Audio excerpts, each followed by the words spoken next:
Baik Bapak Ibu, tanpa berpanjang lebar, pada kesempatan ini saya akan menyampaikan materi gitu ya. Barangkali materi ini juga coba kita rangkum dari pengalaman empiris gitu ya. Dan selama 2014 sampai 6 tahun lah, saya sendiri belajar LC ini dulu training di Milka Jemai gitu ya, tempatnya Mas Deba dulu di Tokyo, Jepang.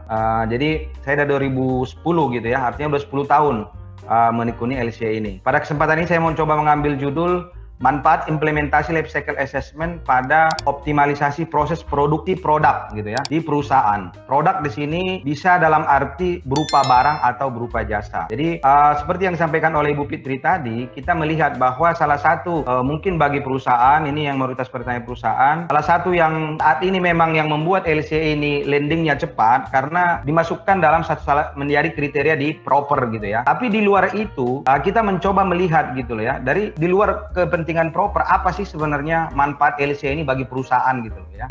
Saya mencoba mengilustrasikan di slide saya ini, di covernya LCA for Sustainability ini saya buat LCA untuk sawit ya. Artinya bisa nanti kita cek sawit kita itu ya, begitu banyaknya sebenarnya yang bisa kita manfaatkan dari hasil yang dihasilkan oleh sawit itu kalau kita mengkajinya dengan konsep life cycle assessment gitu ya.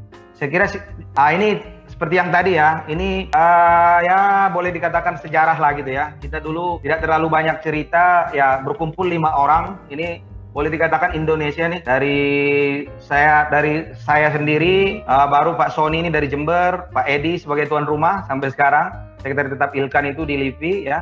Baru Pak Nopijar dari Padang, baru Pak Sahid Sudirman dari Purwakarta gitu ya. Jadi kita berlima dulu 17 Desember 2015 mendirikan Ilkan ini gitu ya. Artinya tujuan kita dulu istilahnya bagaimana membangun komunitas ya, membicarakan LCA ini dan berkembang bagaimana LCA ini juga bermanfaat bagi perusahaan atau lingkungan kita gitu ya. Ini struktur yang sekarang ya. Artinya dalam suasana pandemik ini kami mencoba salah satu program tambahan ya.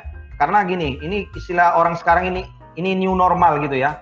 Ini new era, kita nggak tahu pandemik ini sampai kapan, tapi apapun itu kita coba tetap berpartisipasi, kita coba mengambil bagian pada saat keadaan seperti ini. Kita luncurkan namanya program Ilkan ini, salah satunya Ilkan Ilkan Webinar Series on Life Cycle Assessment. Jadi Bapak Ibu nanti ini akan kita coba lakukan secara continue gitu ya, artinya kita bisa tetap diskusi gitu ya dalam ranah seputar life cycle assessment. Ini saat ini anggota kita ya, member Ilkan itu yang secara resmi masuk itu 175 ya. Jadi ini memang saat ini mayoritas dia masih didominasi oleh akademik. Jadi akademik itu sekitar 104 ya. Baru industri 26. Pada kesempatan ini sebenarnya momen pertama ini kita sengaja menginvite Bapak-bapak Ibu dari industri ya, dengan harapan karena memang ini ada hubungannya dengan proper, nanti proper lah yang lebih atau industri lah, atau perusahaan lah yang lebih mengoptimalkan tentang proper ini. Tapi juga kami berharap Bapak Ibu juga masuk di dalam komunitas atau di organisasi kita di Ilkan, sehingga ada hal pertanyaan yang bisa didiskusikan, kita bisa diskusikan lebih intens gitu. Silakan nanti kita masuk ke website kita. Alhamdulillah ini juga laporan ya untuk Ibu Fitri sama Pak Sigit ya, sama KLHK. Ternyata saya dulu berpikir kita buat webinar, nggak ada pesertanya nih takutnya gitu ya. Tapi Alhamdulillah yang respon itu 587 orang. Tapi mohon maaf Bapak Ibu, kita juga mungkin nextnya ya kita bisa siapkan lebih lebih bagus video konferensinya dan segala macamnya gitu ya. Sehingga nanti pesertanya mungkin bisa sampai 450 gitu ya. Untuk saat ini memang seperti yang tadi, akibat keterbatasan kita hanya invite sekitar 235 karena kapasitasnya memang hanya 250 gitu ya. Saya lihat tadi ada yang sudah masuk sampai 200, walaupun mungkin ada yang lab, mungkin ada kegiatan lain ya. Dan insya Allah kita akan lakukan lagi yang kedua nanti di tanggal 14 Mei ya. Ini kita coba nanti mengambil judulnya tentang sistem boundary in LCA ya. Apa yang dimaksud dengan pemodelan gate to gate dan cradle to gate dan seterusnya. Karena memang LCA ini relatif baru di Indonesia, jadi ada semacam kebijakan ya. Saya kira di proper bahwa seperti yang disampaikan oleh Bu Fitri tadi, walaupun kita tidak bisa melakukan cradle to grave di saat ini, ya daripada tidak sama sekali, coba kita kerjakan gate to gate. Tapi gate to gate yang dilakukan ini nanti jangan sampai double accounting gitu ya, atau jangan sampai salah nanti dalam pengambilan boundary-nya. Mungkin lebih detail nanti Pak Edi akan sampaikan di episode saya yang kedua. Jadi pemikiran saya kenapa menyampaikan materi atau mencoba mengasih materi seperti ini gitu ya. Barangkali untuk Bapak Ibu yang di industri ya kan, bagaimana agar metode LCA yang akan diimplementasikan ini ya pada salah satu kriteria proper bermanfaat bagi perusahaan ya, selain untuk kebutuhan database nasional, regional dan internasional. Artinya tidak sekedar misalnya untuk pemenuhan kewajiban gitu ya, tapi ada efek gitu ya atau dampak yang diambil oleh si perusahaan itu sendiri, sehingga perusahaan tidak merasa berat untuk melaksanakannya. Walaupun mungkin kan seperti yang disampaikan tadi, jangan-jangan akibat pandemi COVID ini kita belum tahu kapan istilahnya akan benar-benar dieksekusi gitu ya. Tapi perusahaan karena memang di kebutuhan internal dia juga dengan misalnya voluntary akan melakukan kajian LCA di industrinya gitu ya. Terus yang kedua, bagaimana agar metode LCA ini diimplementasikan dan diterima oleh perusahaan ya, seperti yang tadi, tanpa merasa terbebani gitu ya. Jadi mudah-mudahan gambaran yang saya sampaikan ini nanti memberikan pemahaman ya bagi Bapak Ibu semua yang di industri gitu ya, sehingga mulai dari sekarang barangkali sudah bisa melakukan atau melakukan kajian LCA atau inventory data di industrinya gitu ya. Jadi kita berharap ya dengan adanya nanti LCA ini ya, dan mudah-mudahan lancar ya di Indonesia, maka secara nasional kita akan mendapatkan angka kuantitatif dampak lingkungan yang diakibatkan oleh masing-masing industri kita yang ada di Indonesia ya. Jadi terintegrasi dengan baik sehingga membantu perusahaan ya atau pemerintah untuk mengambil tindakan perbaikan gitu loh. Jadi kita nanti secara kuantitatif dapat angkanya. Berapa sih sebenarnya misalnya GHG emission yang diakibatkan oleh industri tambang batu bara misalnya atau PLN gitu ya. Data itu secara kuantitatif dengan LCA ini diharapkan akan muncul gitu. Sehingga pada akhirnya ya akan diperoleh ya produk-produk yang diproduksi perusahaan di Indonesia dengan dampak lingkungan yang rendah, atau dengan kata lain dampak terhadap kesehatan manusia dan makhluk hidup lainnya dapat berkurang secara maksimal ya. Sehingga SDG-nya yang diceritakan dapat terlaksana dengan baik. Begitu juga mungkin dengan masalah-masalah sosial gitu ya yang bermunculan sekitar perusahaan, karena sudah dapat angka kuantitatifnya seharusnya bisa dikurangi atau minimal sudah tahu permasalahannya gitu ya, sehingga tindakan solusinya continuous improvement juga bisa kita lakukan gitu ya. Oleh karena itu kami dari Ilkan terus mencoba ya melaksanakan web Solka ini gitu ya. Artinya bagaimana ini kita tetap bisa bertukar pikiran ya. Saya sudah sampaikan tadi ya kegiatan ini salah satunya juga didukung oleh Pak Sigit dan Bu Fitri ya, khususnya dari teman-teman di JNPPKL. Kami mengucapkan banyak terima kasih untuk hal itu. Prinsipnya ini kan, jadi LCA itu kan ada 4 tahapan. Kalau hanya sekedar melihat tahapan ini barangkali tidak susah memahaminya Bapak Ibu gitu ya. Artinya saya melihat dari pengalaman misalnya memberikan training atau mendampingi perusahaan gitu ya. Saya melihat sebenarnya kan sampai tahapan inventory data sebagian Bapak Ibu sudah melakukan gitu ya. Cuma memang barangkali perlu penyempurnaan. Secara prinsip atau misalnya berdasarkan SN ISO 14044 itu kan kita tahu bahwa LCA ini kita berbicara tentang produk ya. Jadi itu saya kira intinya ya yang ingin disampaikan, bahwa LCA itu kita berbicara tentang produk, bukan tentang perusahaan ya. Jadi produk itu bisa berupa barang atau berupa jasa. Artinya kita lagi mengakses gitu ya, lagi menilai dampak potensial yang dihasilkan oleh produk ini ya di sepanjang produk sistem di industri tersebut ya. Dan di sini kita mengaksesnya itu ya secara komprehensif, mulai dari material ya, energi, emisi ya terhadap produk yang dihasilkan. Gitu. Ini saya kira Pak Edi yang sering sampaikan ini gitu ya, bahwa apapun sebenarnya aktivitas kita ya seperti sekarang lah, misalnya kita melakukan video conference, tetap secara ini kita tetap misalnya menggunakan listrik ya, menggunakan peralatan ya. Jadi apapun aktivitas kita selalu terjadi 2 hal ini, ada artinya natural resources yang kita ambil dan ada emisi yang kita hasilkan. Dan seberapa besar dampaknya ini terhadap lingkungan kita, itulah sebenarnya secara kuantitatif yang mau coba kita hitung dengan metode kajian LCA. Ini sebenarnya akibat tadi misalnya ada tindak lanjut dari manusia pada saat kita misalnya melakukan penambangan gitu ya, pasti ada emisi yang dihasilkan gitu ya. Dan akibat tindakan itu, karena istilahnya kita melakukan manusia beraktivitas di situ, ada emisi dan ada natural resources yang diambil. Tapi seberapa besar itu dampaknya, itu yang mau kita hitung gitu ya. Saya sebenarnya kalau di kampus, kebetulan saya Bapak Ibu kan juga mengajar ya. Saya mengajar tuh ada namanya konsep energi dan eksergi, ada namanya konsep termodinamika gitu ya. Jadi kalau kita di termodinamika itu ada kita belajar hukum pertama, kedua, ketiga.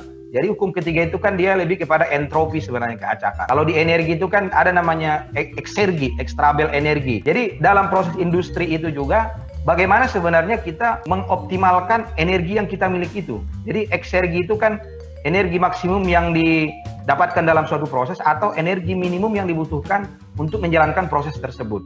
Jadi sebenarnya bagaimana kita bisa menghasilkan ya antara eksergi energinya itu semakin mendekati gitu loh ya, sehingga tidak banyak dampak atau tidak banyak misalnya losses yang ke alam gitu loh.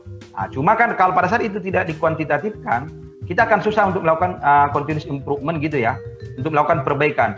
Tapi dengan LCA ini saya melihat dia mampu untuk menghitung itu gitu ya. Nah, ini saya kira prinsipnya kan produk itu kita ambil ya, atau raw material acquisition ya, kita manufaktur, dihasilkan produk, digunakan ya sampai end of life-nya. Itulah sebenarnya ideal boundary dari sistem LCA tersebut di ISO 1440 itu disampaikan gitu ya. Tapi dalam pelaksanaannya ya kan, kalau dengan kita melakukan LCA ini apa yang dia pengaruhi gitu loh ya, apa dampaknya terhadap perusahaan, apa dampaknya terhadap produk yang kita hasilkan. Ini sebenarnya yang mau coba kita istilahnya ambillah gitu ya, sehingga si perusahaan itu benar-benar misalnya dia dengan sukarela akan melaksanakan atau melakukan metode kajian LCA tersebut. Nah, ini saya coba ya saya menyebutkan 9 manfaat implementasi LCA pada proses produksi di industri gitu ya. Yang pertama saya melihat ya, dengan kita melakukan kajian LCA, kita akan mendapatkan output yang bersifat kuantitatif. Jadi bukan hanya sekedar kualitatif ya. Jadi maksud saya gini Bapak Ibu, nanti jelas nanti di produk kita misalnya kita dapat, misalnya saya untuk memproduksi biodiesel dari kelapa sawit, saya dapat misalnya GHG emisinya itu 1,2 kg CO2 ekuivalen misalnya per 1 kg biodiesel yang saya hasilkan. Itu kan kuantitatif. Kita nggak perlu berdebat. Kalau kualitatif itu kan emisi saya lebih rendah daripada dia, ya kan? Produk saya lebih tinggi daripada dia. Itu kualitatif. Itu akan berdebat panjang. Saya kira seperti produk biodiesel kita itulah yang menjadi masalah ya pada saat masuk ke pasar global gitu ya. Karena semua mengklaim produknya lebih ramah lingkungan. Tapi pada saat itu dihitung ya, dengan LCA muncul kajian gitu ya, dia akan lihat sepanjang produk sistem dia, di tahapan mana saya yang tinggi, sehingga dia melakukan continuous improvement. Pada akhirnya produk yang dihasilkan itu akan rendah emisinya ya, sehingga buyer, pembeli juga akan membeli produk tersebut gitu ya.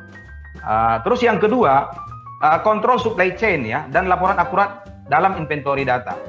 Jadi gini, secara tidak langsung nanti ya, dengan kita menerapkan kajian LCA ini, maka Bapak Ibu juga akan membeli gitu ya, atau mengambil berupa material atau energi yang masuk ke produk sistem Bapak, yang membuat produk sistem Bapak nanti menghasilkan dampak yang rendah. Contohnya misalnya nanti listrik, nanti akan mengambil energi terbarukan. Karena dari kajian LCA-nya, energi terbarukan yang mempunyai misalnya GHG emission yang rendah. Sehingga secara tidak langsung, dengan adanya LCA ini, maka supply chain-nya, kontrol supply chain-nya akan terkontrol. Baik dia misalnya di hulu maupun di hilirnya gitu ya. Terus yang ketiga, akan membantu penghematan pada bagian procurement ya. Dengan kegiatan inventory data, sehingga secara tidak langsung akan terdata penggunaan secara akurat. Jadi gini, karena anggaplah misalnya si perusahaan menargetkan anggaplah dampak kita harus misalnya kurangin misalnya dari 1,2 menjadi 1 misalnya gitu ya. Otomatis kan semua tahapan proses produksi akan dikontrol oleh manajemen, ya kan? Artinya akan didata, akan diinventory. Secara tidak langsung, orang yang bagian di situ dia akan sangat akurat, akan sangat teliti menggunakan misalnya material atau energi gitu. Sehingga bagi perusahaan mungkin akan mengurangi biaya dia untuk pembelian material atau energi yang dibutuhkan untuk memproduksi produk tersebut. Yang keempat, kita akan mendapatkan hasil kuantitatif berupa dampak lingkungan yang lebih komprehensif ya. Karena sudah mempertimbangkan material yang masuk ya, emisi ke udara, emisi ke air, emisi ke tanah, energi dan waste to treatment ya. Jadi di LCA ini kita sudah sangat komprehensif mempertimbangkannya. Jadi emisi ke udara, ke tanah, ke air gitu ya. Terus waste to treatment, material yang masuk, energi yang digunakan ya. Saya sering sampaikan dengan sebenarnya LCA ini minimal ya. Sebenarnya kita sudah melakukan audit energi, sudah melakukan istilahnya itu kontrol udara gitu ya, air, tanah gitu ya. Jadi ini lebih komprehensif yang mengkajinya. Yang kelima juga kita akan tadi saya sampaikan, kita akan dapat audit energi yang lebih komprehensif, tidak sekedar energi yang didapat atau yang digunakan di dalam proses produksi, tapi energi dari energi produk itu kita dapat juga menjadi kita tahu gitu ya. Terus yang keenam, kita akan menemukan hotspot sepanjang produk sistem kita. Artinya, anggaplah misalnya saya mulai dari misalnya eksplorasi sampai dihasilkan listrik, anggaplah misalnya PLTU gitu ya. Dari tambang batu bara sampai batu bara dibawa ke PLTU, di PLTU itu misalnya sampai di istilahnya di boiler segala macam sampai dihasilkan listrik sampai ke masyarakat. Kita tahu sebenarnya di mana sih yang lebih besar dampaknya atau energi yang maksimal digunakan gitu ya, sehingga ngambil kebijakan atau pemerintah juga mengetahui di tahapan ini loh kita konsennya gitu. Jadi kita nanti pendekatannya akan lebih kuantitatif gitu ya. Terus yang ketujuh, membantu lebih akurat untuk melakukan continuous improvement. Kan seperti ini, kalau kita tidak tahu letak masalahnya, bagaimana kita mau melakukan perbaikan? Tapi kan kalau kita istilahnya sudah tahu misalnya masalahnya, kita lakukan perbaikan, itu kan akan lebih akurat gitu ya. Terus yang kedelapan, menghasilkan proses produksi sepanjang tahapan proses produksi perusahaan optimal. Pada akhirnya kita berharap dengan melakukan LCA ini ya, artinya dia continuous improvement kan. Kita ketemukan hotspotnya, hotspot ini kita perbaiki, terus nanti ini setelah diperbaiki lanjut ke yang lain gitu ya. Artinya terus lagi kita perbaiki, maka secara nasional nanti kita akan dapat produk yang optimal di dalam proses produksinya. Kalau tadi saya hubungkan dengan misalnya eksergi energi itu, maka entropinya tadi, keacakan atau yang tidak digunakan tadi itu sebenarnya makin tidak ada gitu loh. Lalu orang berpikir efisiensi itu mengikuti misalnya siklus Carnot mencapai 100% gitu ya, walaupun itu susah untuk kita lakukan gitu ya. Tapi faktanya kan semua teknologi itu dia selalu mencapai ke 100% efisiensinya gitu ya. Terus yang terakhir saya kira menyumbang pada sistem database regional, nasional, dan internasional. Ini sering menjadi pertanyaan setiap kita misalnya Ilkan melakukan training atau melakukan seminar. Apakah misalnya untuk melakukan ini kami harus menggunakan software yang mana? Ya, sebenarnya kita butuhkan itu kan bukan softwarenya, tapi database-nya gitu loh. Dan database ini tidak akan kejadian, tidak akan ada ya, kalau yang ada industrinya di kita di Indonesia tidak melakukan LCA gitu ya.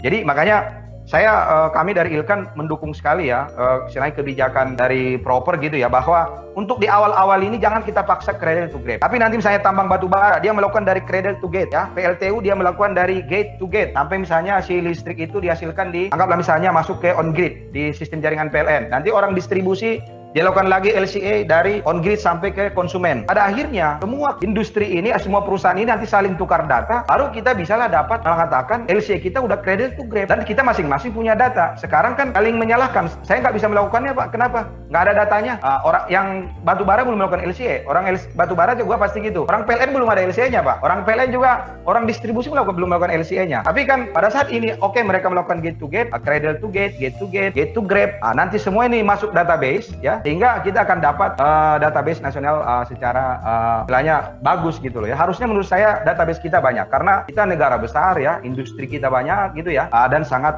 beragam termasuk regional dan kondisi geografisnya gitu. Mungkin barangkali manfaat lain ya yang bisa saya coba lihat. Yang pertama, setelah diperoleh proses produksi yang optimal, harusnya kan memperkecil biaya ya. Artinya harga pokok produksi produk menjadi kecil, industri makin efisien, bisnis makin maju gitu ya.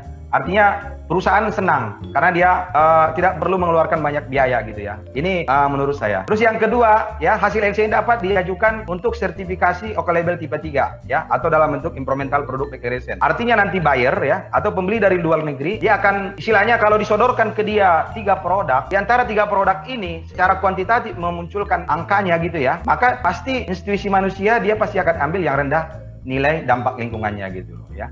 Sehingga ini kan artinya bagi perusahaan terutama yang multi nasional gitu ya, dia akan sangat membantu dia untuk berjualan gitu ya. Terus yang ketiga, otomatis karena kita udah punya EPD tadi, akan membantu marketing. Marketing nggak susah-susah lagi jualan. Sekarang bisa kita lihat biodiesel kita misalnya atau kelapa sawit kita ditolak di negara Eropa dan Amerika gitu ya.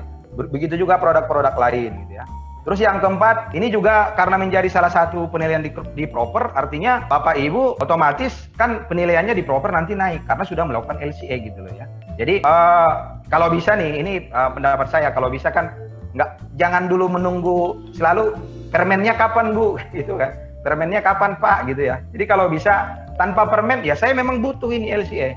Saya kan ingin memproduksi produk saya ya dengan optimal ya, artinya dampaknya sedikit ya. Pada saat nanti permen itu datang, ya saya nggak perlu capek-capek lagi, proper saya udah terpenuhi kan gitu ya. Ini pendapat saya Bapak Ibu ya. Ini contohnya saya ambil, kebetulan saya dari 2010 ya berkecimpung di LCA industri kelapa sawit gitu ya. Anggaplah misalnya kelapa sawit itu gambarannya kan istilahnya prapanen, panen, pasca panen ya. Itu kan secara umum. Tapi misalnya di prapanen itu sendiri kan kita ada land preparation ya, ada seedling, ada planting ya, ada fertilizing, ada proteksi, ada harvesting gitu ya. Setelah kita panen tandan buah segarnya gitu ya, TBS-nya kita bawa ke pabrik kelapa sawit ya. Nanti di pabrik kelapa sawit, selama ini kan 30% hanya diproduksi ke CPO. Tapi dengan LCA kalau hanya itu yang terjadi, maka secara keseluruhan nanti contohnya lah misalnya GHG emission kita akan tinggi. Karena ternyata misalnya di pabrik kelapa sawit itu dia mungkin sekitar 30% lebih juga dia menghasilkan yang namanya POME, palm oil meal effluent atau limbah cair kelapa sawit. Ini nanti yang menghasilkan banyak CH4 metan gitu loh ya. Jadi tapi dengan kan nanti kajian LCA jadi kita tahu oh di sini sumber masalahnya gitu ya. Terus juga ada biomasa. Biomasa mungkin juga sekitar 30%. Nah, biomasa ini juga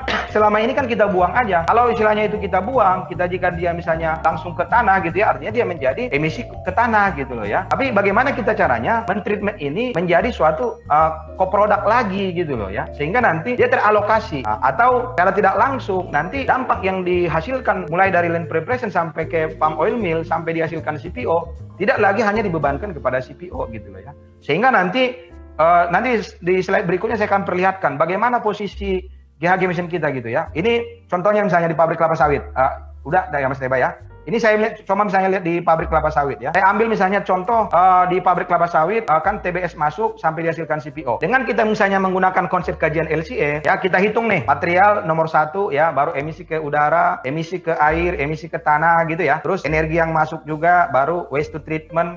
Kalau misalnya waste to treatment ini benar-benar kita misalnya tidak manfaatkan dia, maka dia akan menjadi beban lingkungan bagi CPO gitu loh. Karena kita hanya mengoptimalkan atau menggunakan produk CPO. Nanti yang akan kita produksi menjadi biodiesel. Tapi sebenarnya waste to treatment itu berupa tadi tandan kosong ya, limbah cair, POME ya, ada fiber, ada mesocrab gitu ya. Sebenarnya kita bisa gunakan dia misalnya biomasanya untuk pembangkit tenaga biomasa. Bisa kita hasilkan listrik. Ada juga POME kita bisa pembangkit listrik tenaga biogas. Bisa kita hasilkan listrik juga. Atau kita bisa pembangkit listrik dari boiler. Sehingga secara keseluruhan kalaulah misalnya ini bisa kita lakukan ya kan, maka nanti beban dampak itu tidak lagi hanya dibebankan kepada CPO, sehingga dengan kajian LCA ini sebenarnya membantu si perusahaan gitu ya, atau si industri untuk mengoptimalkan proses produksinya gitu, untuk memproduksi barang. Ini dia tadi tuh istilahnya dia akan mempengaruhi supply chain gitu ya.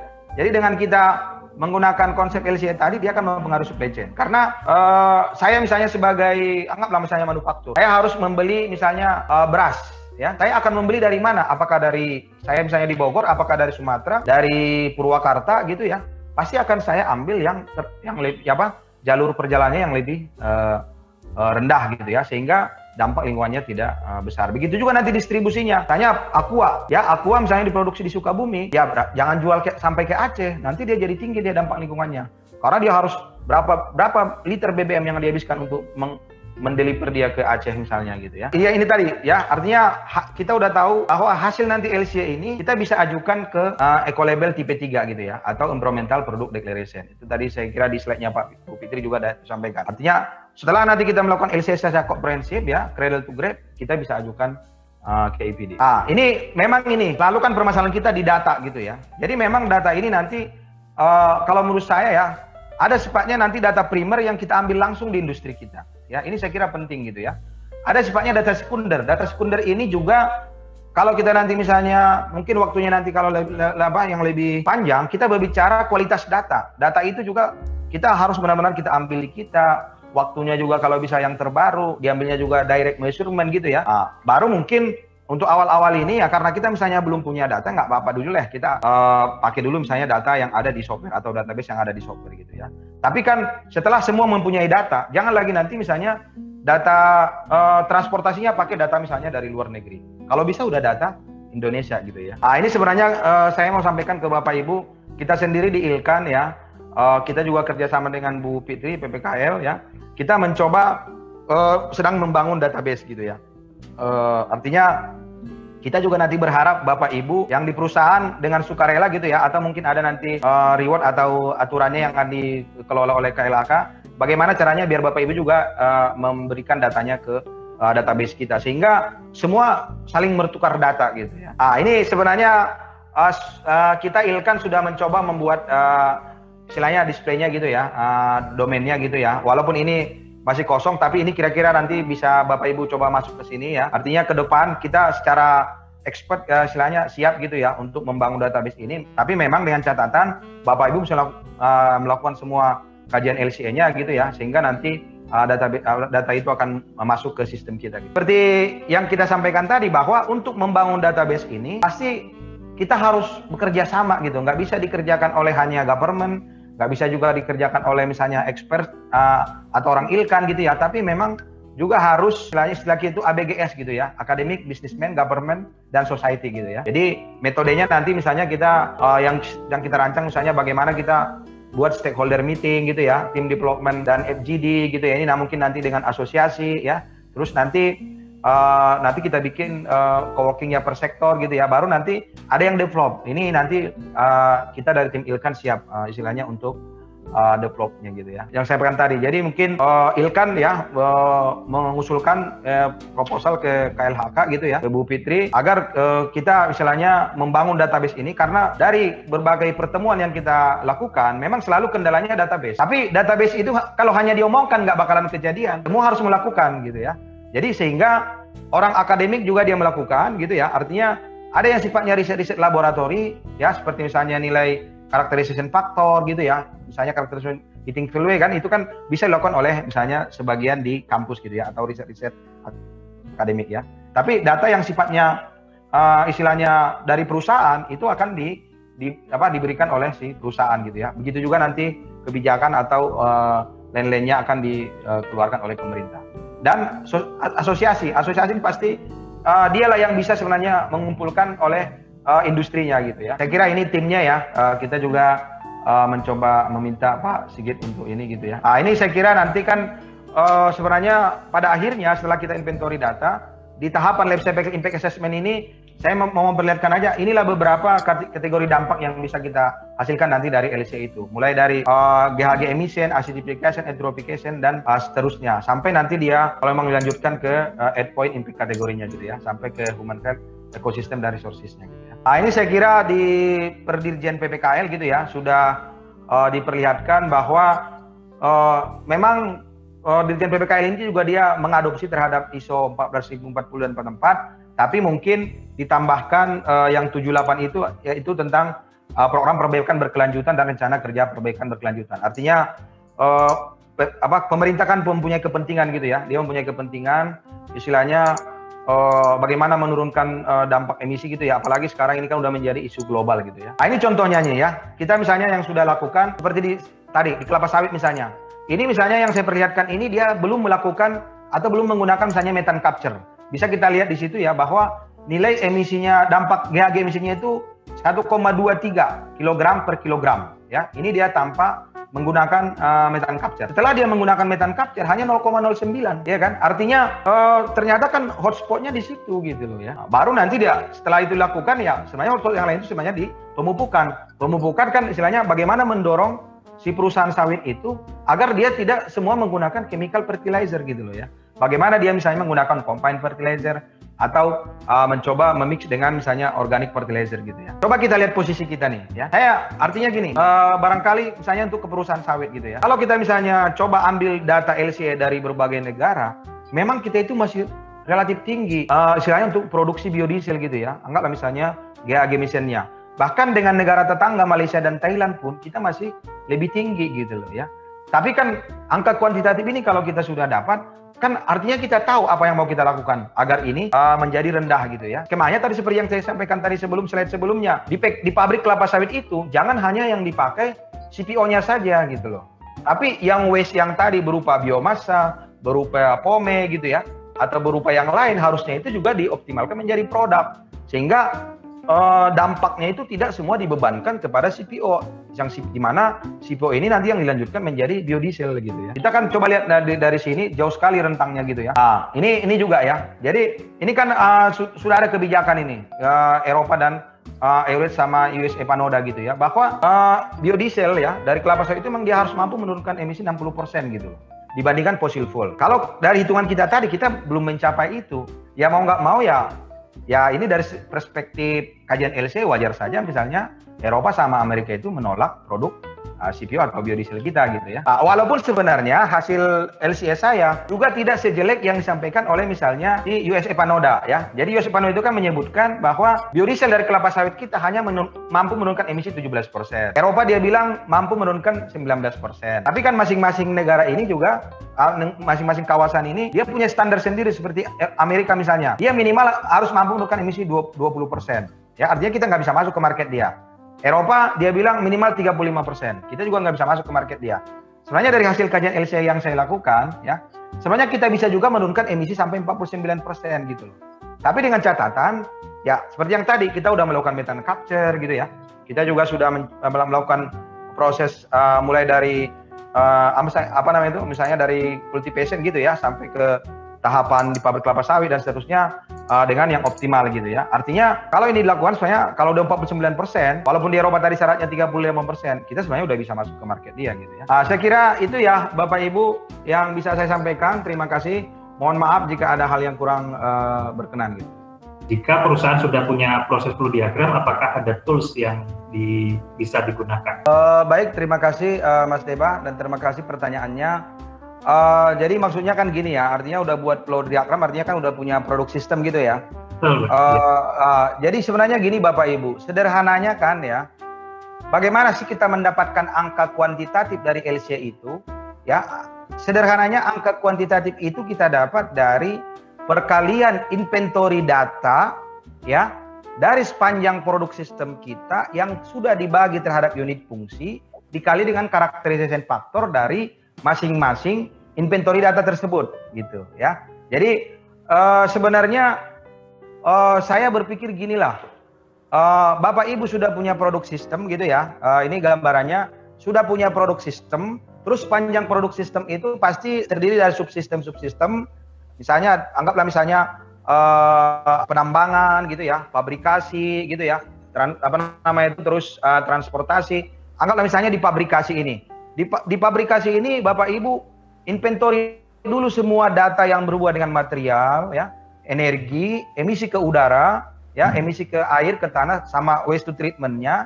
Nanti setelah itu kita dapat ya kan, baru kita cari karakterisasi faktor masing-masing inventory data tersebut ya kan.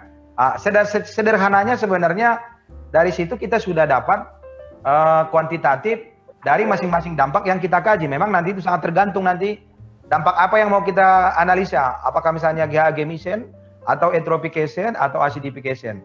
Mungkin ya yang kita akan membutuhkan waktu memang setelah inventory data itu adalah mencari karakterisasi faktornya gitu loh ya.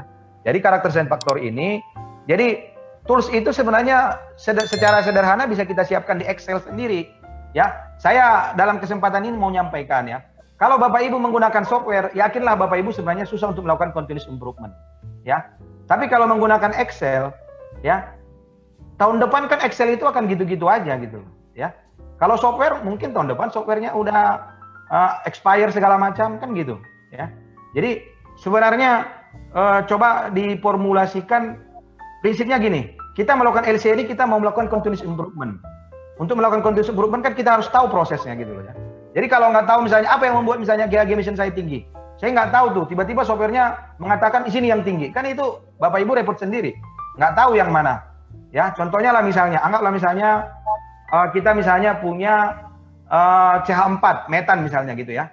Terhadap GHG emission. Metan ini karakterisasi faktornya ada yang menyebutkan 21, ada yang menyebutkan 25, ada yang menyebutkan 28 kan gitu ya. Nah, itu kan terus kita udah inventory nih CH4-nya misalnya di kelapa sawit. Iya kan? Nah, kan sebenarnya kita tinggal kalikan kan gitu ya. Nah, cuma nanti kan data ini karakterisasi faktornya ini kita ambillah yang terbaru, yang terdekat dengan misalnya geografis kita gitu ya. Atau misalnya syukur-syukur nanti ada di kita yang melakukan riset itu gitu. Berapa karakterisasi faktor misalnya C4 untuk kondisi Indonesia misalnya gitu ya. Atau kalau amannya ambil data di IPCC dah. Ya, update data di IPCC gitu. Saya kira gitu ya. Tool khusus saya kira ISO itu sebenarnya udah mendrive kita gitu ya. ISO itu selalu udah mendrive kita untuk menghitung dampak lingkungan yang ada di di perusahaan kita. Bisa setia Dakara TV. Dapatkan terus informasi seputar pendidikan, bisnis UMKM IKN, serta energi dan lingkungan. Dapatkan terus notifikasi dari YouTube channel Dakara TV. Jangan lupa subscribe, like, comment, and share YouTube channel ini.